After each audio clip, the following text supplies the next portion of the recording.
तो कैसे हैं आप सब?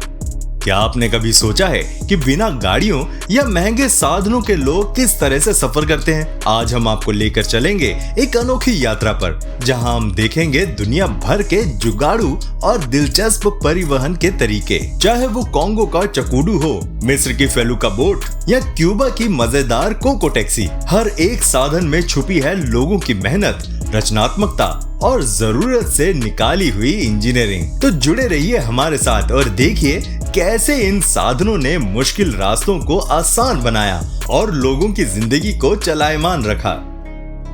अगर आप हमारे इस चैनल पर नए हैं तो चैनल को सब्सक्राइब करना ना भूलिएगा and don't forget to hit the notification bell. Bamboo trains, जिन्हें नोरी भी कहा जाता है, कंबोडिया में बेहद अनोखा और रोचक परिवहन साधन है। ये छोटी ट्रॉलियां बांस के बने प्लेटफॉर्म पर आधारित होती हैं और इन्हें मोटर या इंजन से चलाया जाता है। ये ट्रेनें पुरानी रेलवे लाइनों पर चलती हैं और खास तौर पर ग्रामीण इलाकों में उपयोग होती हैं। बैम्बू ट्रेन्स को आसानी से ट्रैक पर चढ़ाया और उतारा जा सकता है। जब सामने से दूसरी ट्रेन आती है तो इन्हें ट्रैक से हटा लिया जाता है, जिससे रास्ता साफ हो जाता है। इसका मुख्य उपयोग माल ढुलाई या यात्रियों को छोटे गांवों तक पहुंचाने के लिए होता है। हालांकि आधुनिक ट्रेनों ने इसकी जगह लेनी शुरू कर दी है, लेकिन ये ट्रेनें अभी भी पर्यटन के लिए आकर्षण बनी हुई हैं। ये कम लागत, सादगी और स्थानीय संस्कृति का अद्भुत उदाहरण है। फेलुका बोट्स पारंपरिक लकड़ी की नावें हैं जो मुख्य रूप से मिस्र और सूडान में नील नदी पर चलती हैं। इन बोट्स का इतिहास प्राचीन मिस्र तक जाता है और आज भी ये स्थानीय परिवहन और पर्यटन के लिए लोकप्रिय है। फेलुका बोट्स हल्की और सुंदर होती हैं, जिनमें एक या दो बड़े तिकोने पाल लगे होते हैं। ये हवा की दिशा के अनुसार चलती हैं, इसलिए इन्हें चलाने के लिए मोटर या इंजन की जरूरत नहीं होती। ये नावें शांत और पर्यावरण के अनुकूल होती हैं। पर्यटक फेलुका बोट्स की सवारी का आनंद लेते हुए नील नदी के सुंदर दृश्यों, आसपास के गांवों और ऐतिहासिक स्मारकों को देख सकते हैं। ये बोट्स मिस्र की सांस्कृतिक विरासत का प्रतीक है और आज भी स्थानीय मछुआरों और व्यापारियों के जीवन का अहम हिस्सा बनी हुई हैं। कोको टैक्सी क्यूबा का एक अनोखा और मजेदार परिवहन साधन है। ये छोटे 3 पहियों वाले वाहन होते हैं जो आमतौर पर पर्यटकों को आकर्षित करते हैं। इनका नाम कोको इसलिए पड़ा क्योंकि इनका आकार नारियल जैसा गोल होता है। कोको टैक्सी में पीले रंग की गोल छत होती है जो इसे और भी खास बनाती है। ये वाहन हल्के और तेज होते हैं और इन्हें आमतौर पर स्कूटर के इंजन से चलाया जाता है। ये मुख्य रूप से हवाना और वराडेरो जैसे पर्यटन स्थलों में चलते हैं। कोको टैक्सी स्थानीय परिवहन का एक सस्ता और मजेदार विकल्प है। इनसे सफर करते समय खुली हवा का आनंद मिलता है और साथ ही क्यूबा की रंगीन और जीवंत सड़कों का खूबसूरत नजारा देखने को मिलता है। ये क्यूबा की संस्कृति और रचनात्मकता का प्रतीक है। टांगा भारत और दक्षिण एशिया के पारंपरिक परिवहन साधनों में से एक है। ये एक 2 पहियों वाली गाड़ी है जिसे घोड़ा खींचता है। टांगे का इस्तेमाल प्राचीन समय से लोगों और सामान को लाने ले जाने के लिए किया जाता था। टांगे की खासियत इसकी सादगी और पर्यावरण के अनुकूलता है, क्योंकि ये ईंधन की बजाय घोड़े की ताकत से चलता है। ग्रामीण इलाकों और छोटे शहरों में आज भी टांगे आमतौर पर देखने को मिलते हैं। ये गाड़ियां खासकर शादी, मेलों और त्योहारों के समय सजावट के साथ इस्तेमाल की जाती हैं। हालांकि आधुनिक वाहनों ने टांगे की जगह ले ली है, लेकिन आज भी भारत की सांस्कृतिक धरोहर का हिस्सा है। टांगे की सवारी न केवल आरामदायक होती है बल्कि बीते समय की सादगी और जीवंत शैली का एहसास भी कराती है।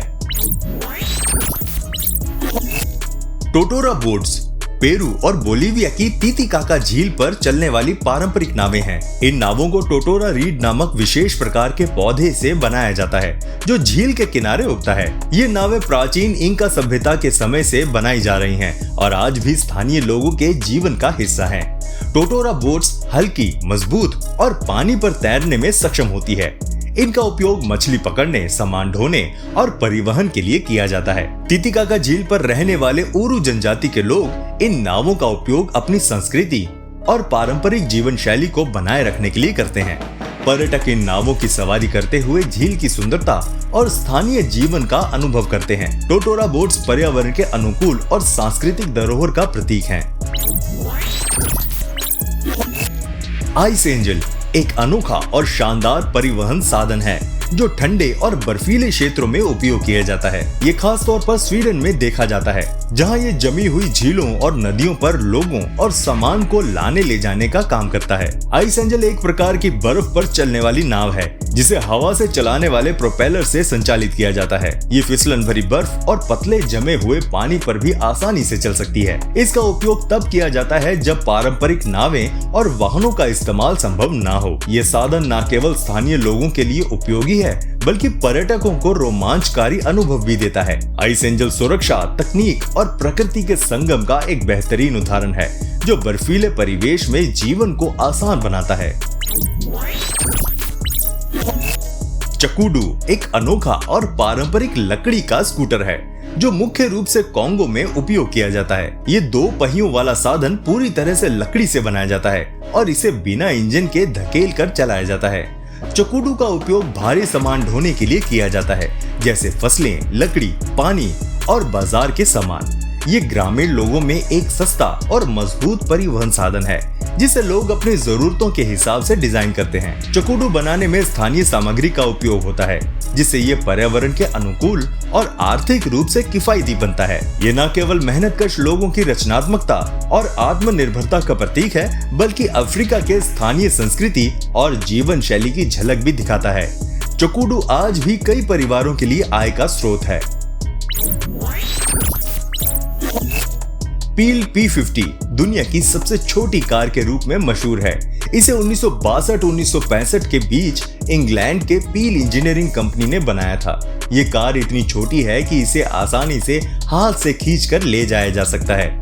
पील P50 में सिर्फ एक सीट, एक दरवाजा और एक हेडलाइट होती है। इसका वजन लगभग 59 किलोग्राम है और इसमें एक 49 सीसी का इंजन लगा होता है। इसकी लंबाई केवल 54 इंच और चौड़ाई 41 इंच है। ये कार 60 किलोमीटर प्रति घंटे की अधिकतम रफ्तार तक जा सकती है।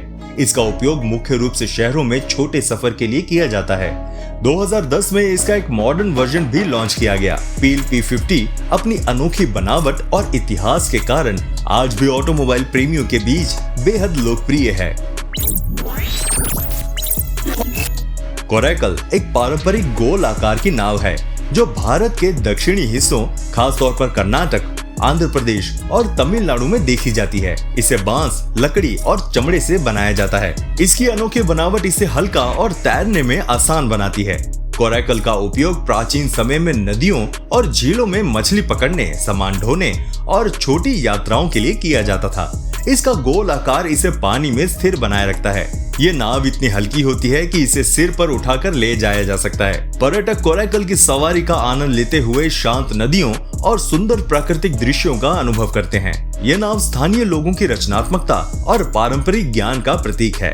कोरैकल न केवल एक परिवहन साधन है, बल्कि एक सांस्कृतिक धरोहर का हिस्सा भी है। मोंटे टोबोगन पुर्तगाल के मदीरा द्वीप का एक अनोखा और रोमांचक परिवहन साधन है।